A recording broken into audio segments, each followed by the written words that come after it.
You've hit play on the Screen Companion, a show about making your viewing time count.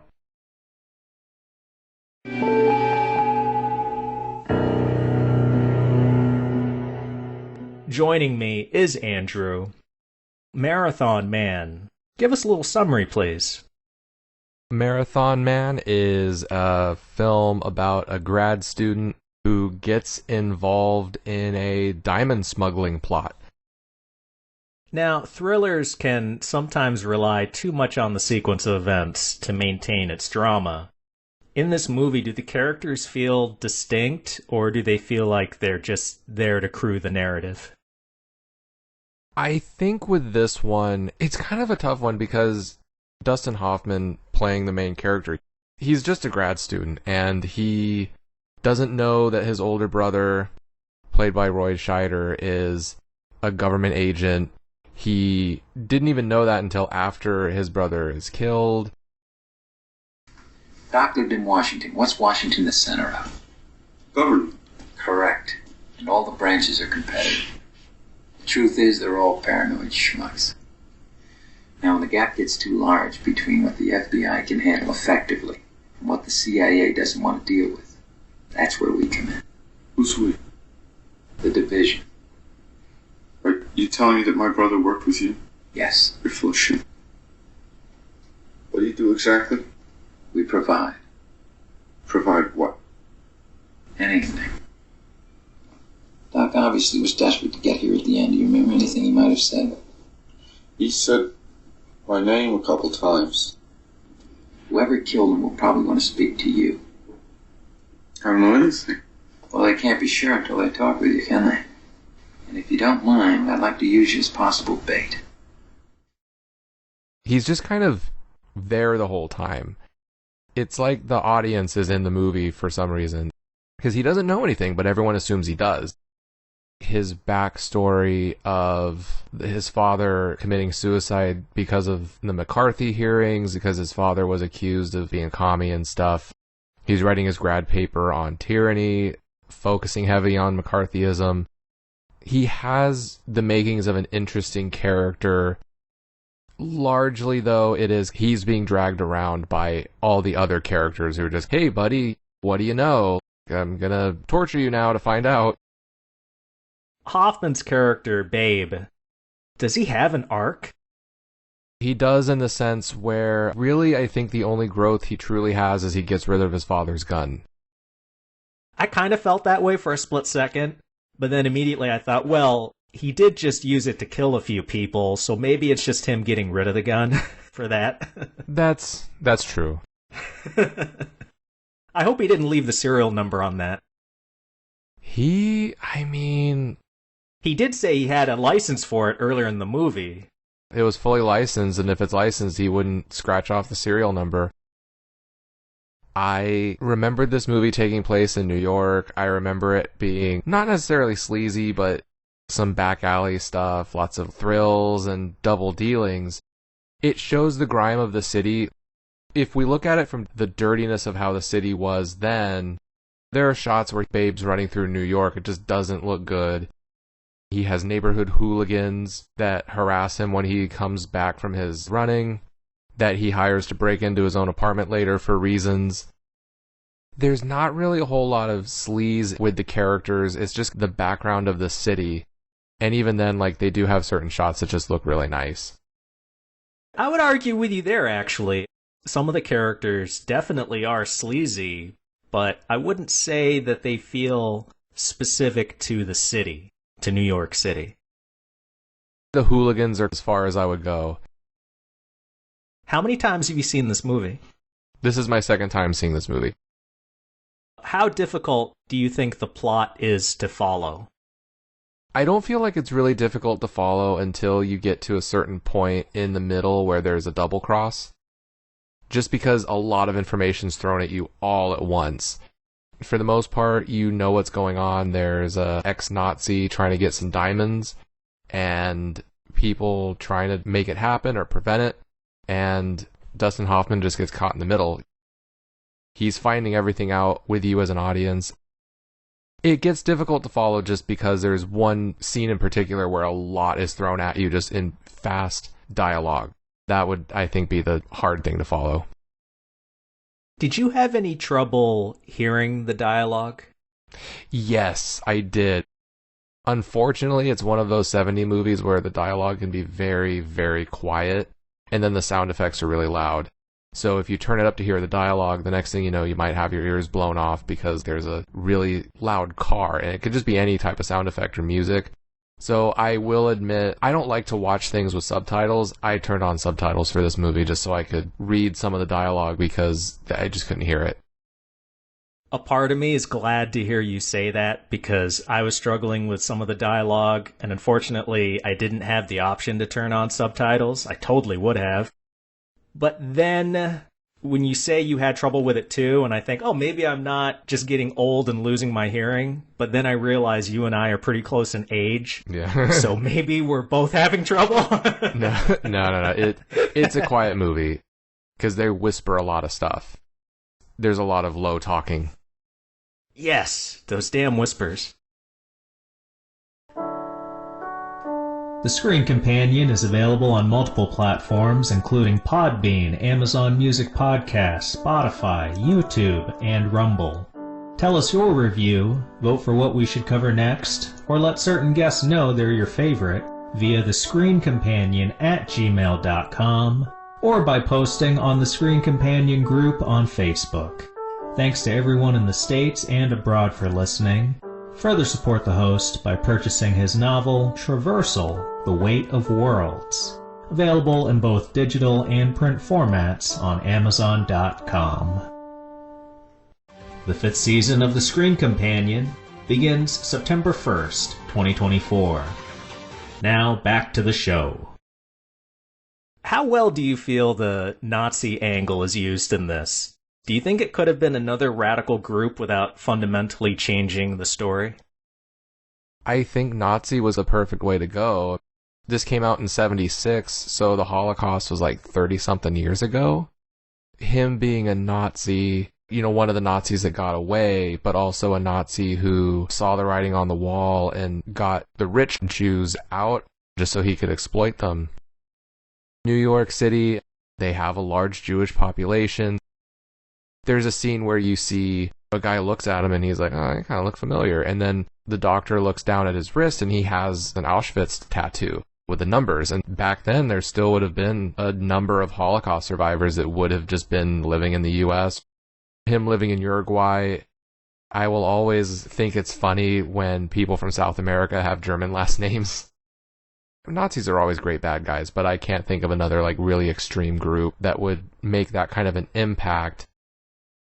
They are instantly recognizable, and perhaps back in the 70s not as overused or maybe unoriginal as they might feel when they're used now in movies. And it does really help explain parts of the plot, especially justifying the MacGuffin, where the diamonds came from. But I didn't really feel that it connected to the protagonist in any meaningful way. I'm not suggesting that Babe should be the son of a Holocaust survivor, but something thematic would have been nice. Yeah, there is no connection to the protagonist with Nazi Germany. Absolutely not.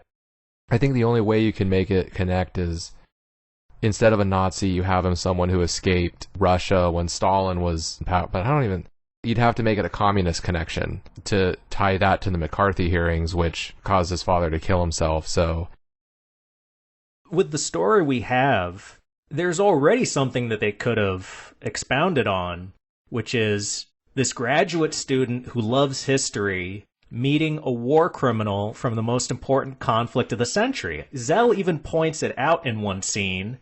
Babe probably isn't in the mood to satisfy his academic curiosity in the torture scenes, but give them a moment in between. It would have enhanced both characters and added some humanity to a plot that can be dry at times.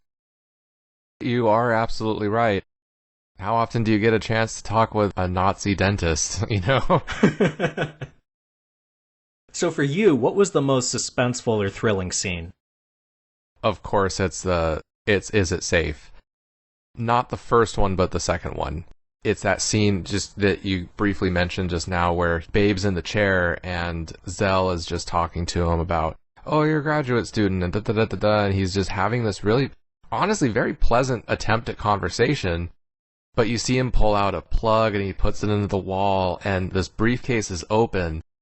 You know he's doing something bad, and then you just briefly hear the dental drill, and that just makes my butthole pucker, dude. Because you know what's coming. It's like, oh god. That was the worst of it.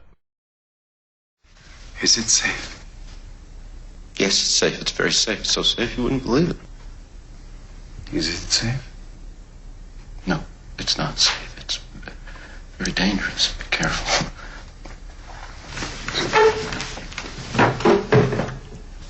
Open. That hurt? No, I should think it would. Should take better care of your teeth. You have quite a cavity here. Is it safe? Look, I tell you, I can't do it. You think he knows? Of course he knows he's being very stubborn. Is it not remarkable? Simple oil of cloves, and how amazing the results. Life can be that simple. Relief, discomfort. Now, which of these I next apply, that decision is in your hands. Well, there's a reason they had something similar in Spectre, that movie. Oral stuff instantly makes you cringe. Yeah. I thought those were effective moments. Did they feel like they were the right length to you? Did you want more of it, less of it? It's really tough. I would have liked more of it because it was great suspense and it was great acting. Well, it's Laurence Olivier, of course it's great acting. It's the most memorable stuff of the movie, and that is in particular, I think, one of the best scenes, if not the best, is leading up to the drill. But for stuff like that, I do always wonder what is too much, and rather have too little of a great thing than too much of a great thing to where I feel like it's overstayed its welcome. I understand it's got a lot of plot it has to get through, and it's already like a 2-hour plus movie. Yeah, that's definitely a good question of how much is too much. I'm going to say it's too little with the torture stuff, only because once he does escape that scenario, I don't feel like I had enough of an understanding of how much trauma he just went through. Mm. And I feel like if they had at least 1 or 2 extra scenes of it, he could have played more of that trauma and been a bit more off-kilter in the later scenes. He holds it together pretty well.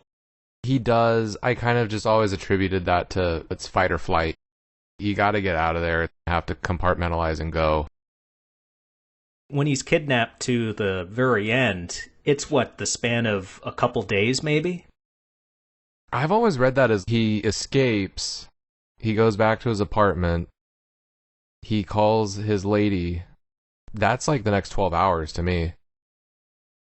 I could definitely see that. Yeah, I was just trying to be generous. Yeah, you're being generous. He hasn't slept. We know that Zell has to be out by a specific time. His flight leaves the next day, so like, yeah, it is the next day. Right. That being said, any criticisms for this movie? It does throw a lot at you, and they need to turn the dialogue up.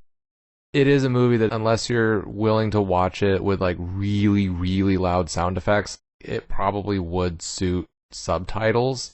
In English, I don't like to watch with subtitles. I want to focus on the faces. That's where the acting also comes through, not just the spoken word. But you might need it for this one, just to let you know. I think it's a really good thriller. It's a good watch. I highly recommend it. I have to give myself a pat on the back because I was worried I would lay into this movie too hard, to the extent that I would need to tell you up front that yes, I did finish this movie. So I do have a lot on my mind. I have too many questions about the plot. And this is where having richer characters can help serve as a distraction or a consolation to that. Allow me to get a litany off my chest, and then you can address any that strike your fancy, or just say, case closed, I don't want to comment. Okay. I got like 6 of them. I could probably think of more, but we don't have all day. Why would using that particular person as a human shield stop the bad guys from just shooting them both? Why would Zell keep his commodity and diamonds for 30 years instead of unloading them for cash or something else? Why keep all your eggs in one basket, as in all your illegal diamonds in one bank? What makes a fugitive Nazi think it's a good idea to go around the Diamond District in New York talking to multiple jewelers, a place with a huge Jewish contingent? If the division were severing ties with Zell anyway, why let him get away with killing Doc and kidnapping an American citizen? And finally, why did Zell need to involve couriers that seemed to know a lot about his operation? He had an immunity deal with the Americans in exchange for giving up other Nazis. What did the diamonds have to do with all that? Doc knew where the diamonds were kept. How did he become privy to that information? Honestly, those are good points. In its defense, I know that the same guy, William Goldman, he wrote the screenplay as he had the book that it's based off of. And I'm sure they explain a lot of this stuff in the book, but I think that is a big flaw of the screen adaptation, is they have all these interesting details, like Babe's backstory with what happened to his father. So they introduce all this stuff that I'm sure is in the book, but a book is a totally different beast from a 120-minute movie. You can't bring up all this stuff and then just have it lead nowhere. I think they should have had someone else adapt it, because I think the author was too close to his own material. Okay. Yeah, it's hard to refute a whole lot of that stuff. The only thing that, why not unload the diamonds is just because I think they would get more valuable over time. So that would be good to keep them as diamonds until you absolutely need to cash them. In terms of keeping them all in the same place, why spread them out? Instead of them all being in one place where they could all be found at once, now you have them in like 20 different locations. And that's going to lead more of a paper trail. And Zell, he's in his 70s, 80s in the movie? I would say 70s, yeah. It's like, what's he waiting for? He is living already the high life in Uruguay. No, I mean, a lot of those are pretty valid. It's just money makes people do crazy things, I guess.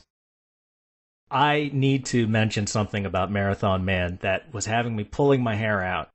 In that scene where the old Jewish lady, who I think had been at the same concentration camp as Zell, when she is hollering for people to stop him and she recognizes who it is, there might be a language barrier, she might be a recent immigrant, but it bugged me so much that she doesn't once say Nazi.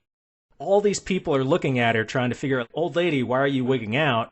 And she never once says Nazi, something that I think everybody there, Americans, the Jewish community in that moment, are going to have some inkling of what's going on if she just started saying that, but she never does. And I even had to double check with my dad. Isn't Nazi a German construct? It's not an American word. And he said, yeah, Nazi. Schnell! My God, he gets away! Der weiße Engel is here! Schnell! Stop him! Oh, please help me! He's a beast! He's a murderer! You must stop him! Oh, God, there he goes! He's getting away! So, why didn't she ever say it? That's a very good question. If anything, yeah, it would have made people look more at what's going on, but if I saw someone like that just screaming down the street, she was coming off kind of insane, so it didn't really bug me that no one was really listening to her or trying to stop Zell. She was just, oh, get him, the vice angel. Like, she seemed hysterical, which she was, and I can understand why, but she should have said the word Nazi, because that's a pretty easy word to say, too. I don't know if it would have really meant anything, but yeah, they should have had her say it. I do agree with you. Well, I appreciate you agreeing with me, but I guess I'll give the movie the point because I suppose you were invested enough in the scene and the thriller aspect of that moment that it wasn't crossing your mind. And if the movie can do that, I think ultimately it doesn't matter, but I would have appreciated it. Yeah, understood. Like, I get it. It just didn't cross my mind. Oh, if she said the word Nazi, everything would have been so different. I think it just wouldn't have mattered.